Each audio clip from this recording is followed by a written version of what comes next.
President Cyril Ramaphosa will address the main Women's Day celebrations. It's happening at the Union Buildings in Pretoria a little later this morning. So for more to set the scene on Women's Day, let's cross to SABC News Reporters Samkele, Maseko and Ofentse, Setimo. Samkele, I'm going to start with you. Perhaps you can see the sun has still not risen on your end. And as we mark the milestones, we celebrate, looking back in hindsight, we're still looking at the unfinished work. Ahead of these celebrations, what can we expect? Good morning.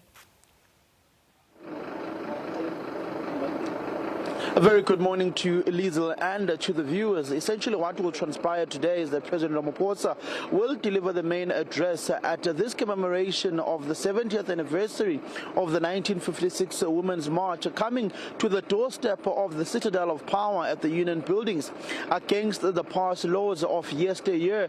Particularly, President Ramaphosa will look at where South Africa is when it comes to the emancipation of women, particularly on the gender imparities that are there within the country currently on the socio-economic aspect, particularly within the workplace where women tend to be under-deprived as opposed to their male counterparts, particularly when it comes to senior executive positions. The president will essentially speak also on the struggles of women that comes to gender-based violence and femicide, where it was classified as a disaster within the country. The ANC Women's League has been waging a struggle that the medium-term budget speech by the Minister of Finance, Kotongwane, must encompass that discretionary fund that will be allocated to fighting gender-based violence and femicide, given to the minister responsible for women, children and people living with disabilities, and also in collaboration with the Minister of Social Development.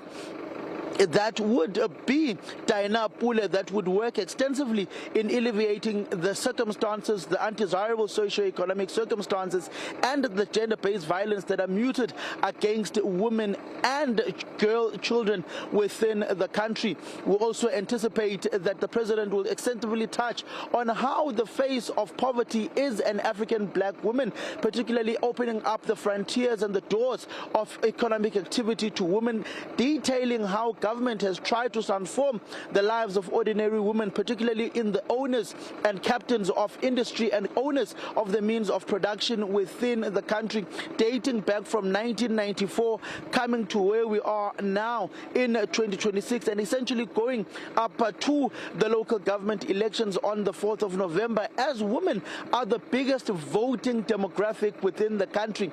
We did hear when the Secretary General of the ANC Women's League was addressing the picket at the National Treasury offices, when they said that if needs be, they will call for a boycott of the elections by women in the country if there is no allocation of a discretionary fund to fight gender-based violence and femicide within the country. They have also been unapologetic that women must be at the forefront of economic and political leadership within the country, which are some of the other areas and points that President Ramaphosa will touch on extensively alongside the Minister of Social Development, Diana Pule. But I am not alone, covering all frontiers of this 70th anniversary of the 1956 March. I am with my colleague Ofentse.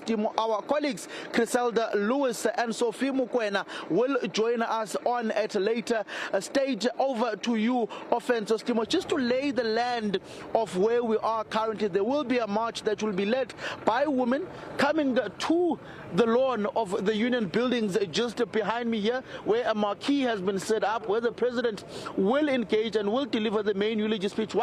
What we must look forward to is that particular speech that will be delivered by the Minister of Social Development, Diana Pule, that will touch on the issues of the socio-economic conditions of women within the country. Have the frontiers of economic and political office been opened extensively for women, or are they still behind men within the workplace? Over to you, Setimo.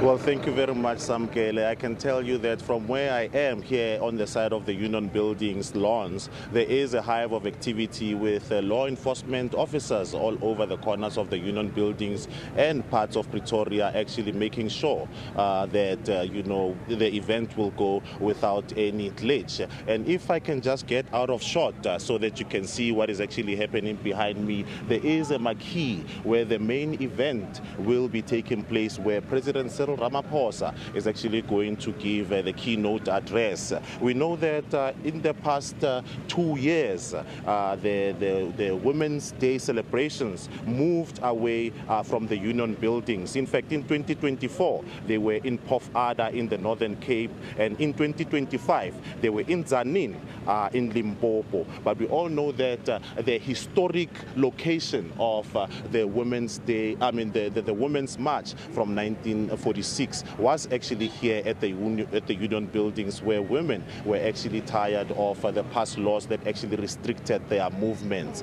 And we know that the reason why it actually moving beyond the Union buildings is for these celebrations to actually reach the rural communities and to also show that government is able to be taken to the people. We are also expecting a reenactment of that particular march, where women will be marching from the city center all the way to the Union building, and we will be out here to reflect that particular color and just to show how people are actually, receiving this particular day, how they will be celebrating it. That will be the picture that we will be reflecting here outside the Union buildings. As Samkele mentioned, that we will be joined by Maseko and Griselda Lewis on the inside of the Union buildings as proceedings will take place. And with that, it's back to you in studio. Thank you, Ofentse, as well as Samkele. They're looking forward to that coverage. We're building up to that official commemoration on this Women's Day.